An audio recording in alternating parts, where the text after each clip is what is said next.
বিসমিল্লাহির রহমানির রহিম। আসসালামু আলাইকুম। আশা করি যে যেখানে আছেন আল্লাহ তাআলার অশেষ রহমতে অনেক অনেক ভালো আছেন। আজকে আপনাদের সাথে শেয়ার করব ঘরে খুব সহজে 5 কেজি টমেটো দিয়ে পারফেক্ট টমেটো সস তৈরি করার রেসিপি। আশা করি রেসিপি ভালো লাগবে। প্রথমে আমাদের টমেটো লাগবে। টমেটোগুলো একটু লাল দেখে তারপরে নিয়ে নিতে হবে। এরপর খুব ভালোভাবে ধুয়ে টমেটোগুলোকে কেটে নিতে হবে। তো আমি এগুলোকে এভাবে করে একটু ছোট করে কেটে নিচ্ছি।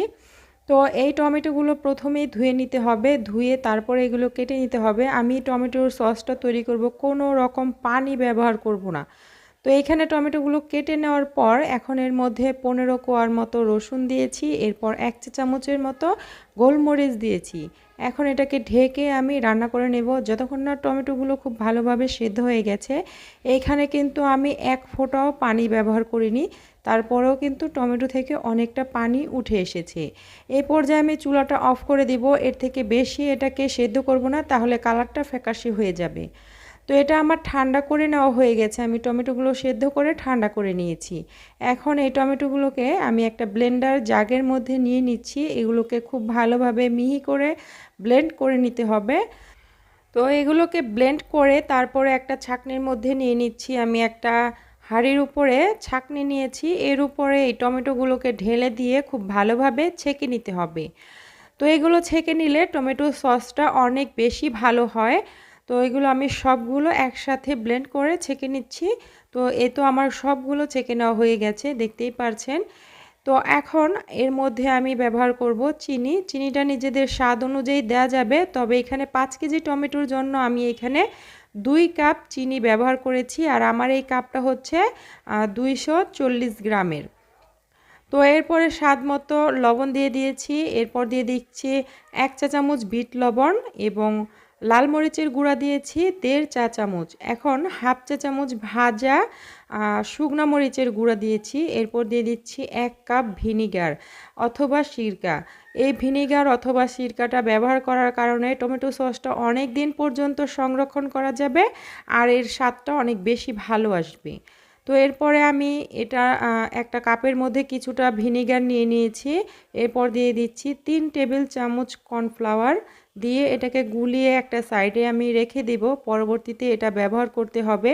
এখানে আমি কোনো রকম পানি ব্যবহার করব না, সবটুকু আমি এই সিরকা দিয়েই করে নিচ্ছি।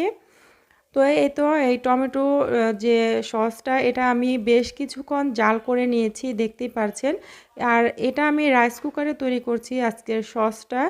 তো যখন এটা একটু ঘন হয়ে যাবে তখন এর মধ্যে আগে থেকে গুলিয়ে রাখা কর্নফ্লাওয়ারের যে মিশ্রণটা সেটা দিয়ে দিচ্ছি, দিয়ে খুব ভালোভাবে এটাকে নেড়ে চেড়ে মিশিয়ে দিচ্ছি। সাথে সাথে অল্প অল্প করে দিয়ে দিচ্ছি, আর সাথে সাথে নেড়ে চেড়ে মিশিয়ে দিচ্ছি, তা না হলে নিচে দলা পাকিয়ে যাবে। আচ্ছা, এখানে কর্নফ্লাওয়ার অথবা অ্যারারুট যে কোনো একটা ব্যবহার করতে পারেন, কোনো সমস্যা নেই। তো এটাকে খুব ভালোভাবে নেড়েচেড়ে মিশিয়ে দিয়েছি, আর অনবরত এটাকে কিছুক্ষণ পরপর নাড়তে থাকতে হবে যাতে করে নিচে লেগে না যায়। এই পর্যায়ে টমেটোটা ফুটে গায়ে ছিটকে আসে, অনেক সময় দেখা যায়। তো এই পর্যায়ে একটু ঢাকনা দিয়ে ঢেকে রাখতে পারেন এইভাবে করে। আমি আরও কিছুক্ষণ জাল করে নিচ্ছি। তো এই টমেটো সসটা দেখতেই পারছেন অনেকটা কিন্তু ঘন হয়ে এসেছে।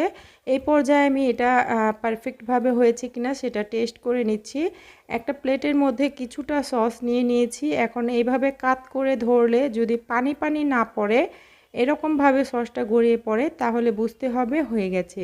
আমি মাঝখানে একটা দাগ দিয়ে দিয়েছি, দাগটা কিন্তু মিলিয়ে যাচ্ছে না। তো আমার সসটা কিন্তু একদম পারফেক্টভাবে তৈরি। এটাকে আমি নামিয়ে ঠান্ডা করে নিয়েছি। এই টমেটো সসটা ঠান্ডা হওয়ার পর দেখতেই পারছেন কতটা সুন্দর হয়েছে। এখন আমি একটা পরিষ্কার কাচের বোতলের মধ্যে ভরে নিচ্ছি।